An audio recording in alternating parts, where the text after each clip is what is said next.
Bonjour à tous.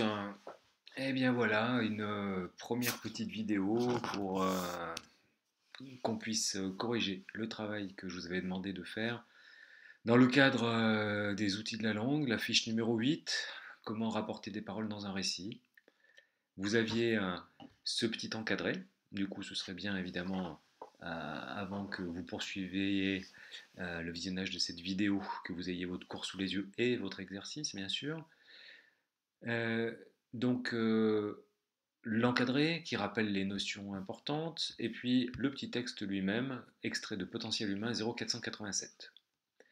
Les paroles rapportées, on est bien d'accord, c'est chaque fois que dans un récit, le narrateur nous indique que les personnages ont prononcé des paroles, et on a deux manières de rapporter ces paroles lorsque l'on est un narrateur, soit de le faire de manière indirecte, c'est ce qu'on appelle le style indirect ou le discours indirect, et puis le faire de manière directe.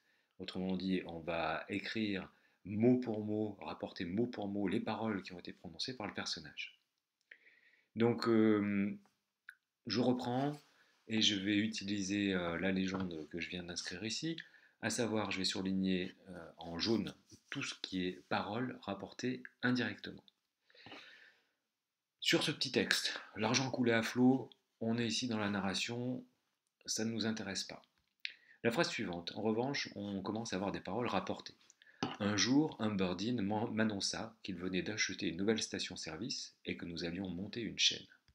Dans cette phrase-là, on repère le verbe de parole qui est ici, le petit Q apostrophe qui suit. Je vais souligner tout ça, ce sera plus simple. Voilà. Et ces indices nous laissent entendre qu'on retombe dans ce qu'on avait sur la petite fiche, dans le petit encadré, des paroles rapportées indirectement. Elles sont intégrées à la narration, on a notre verbe de parole suivi de que, et ensuite seulement les paroles rapportées. Autrement dit, dans ce passage, on peut considérer que il venait d'acheter une nouvelle station-service, c'est la première partie des paroles rapportées indirectement. Ensuite, on retrouve un petit que à nouveau qui nous permet de donner une autre partie du discours rapporté d'un Birdine. Et les autres paroles rapportées, elles sont ici. Nous allions monter une chaîne.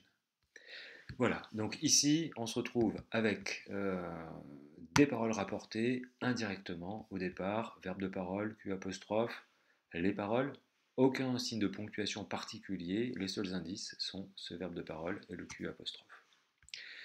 Sur la ligne 3, tout de suite après, on se retrouve cette fois-ci avec des choses caractéristiques, qui sont les guillemets, qui encadrent ici toute la réplique du personnage, et puis des paroles rapportées. Alors ces paroles rapportées, elles ne sont pas tout ce qui est entre guillemets.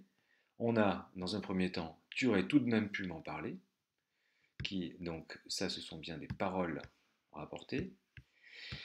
Nous sommes associés non, à nouveau, des paroles rapportées directement.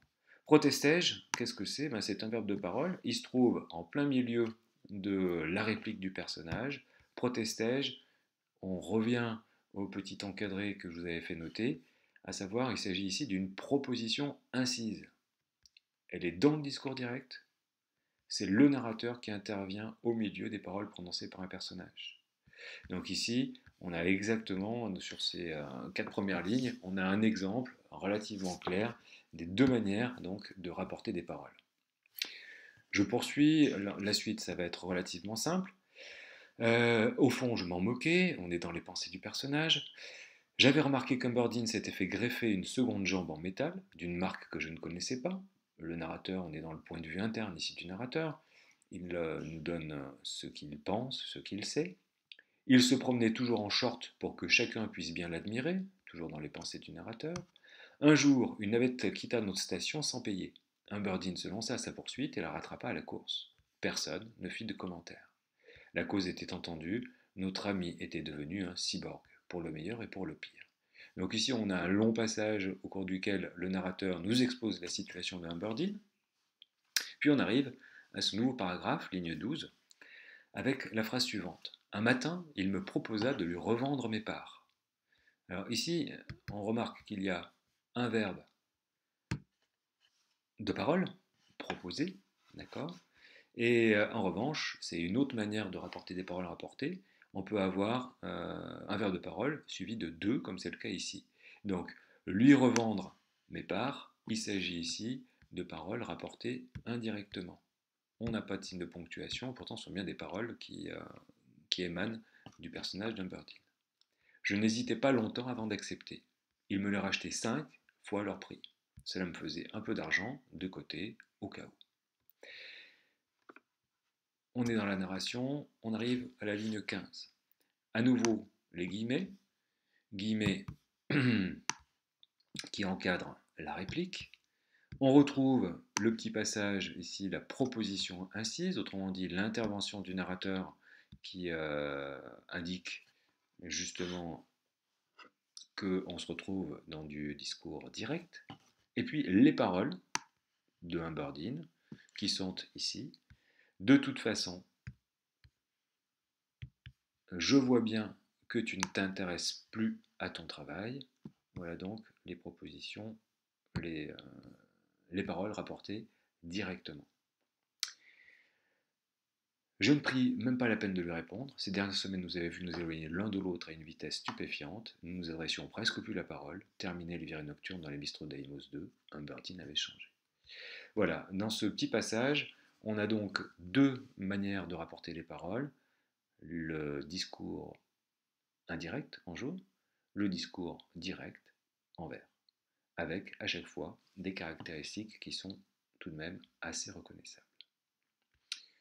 Voilà, ces petits passages que je viens de surligner, vous allez vous en servir pour faire le travail de la séance suivante, toujours pour continuer à travailler sur les paroles rapportées.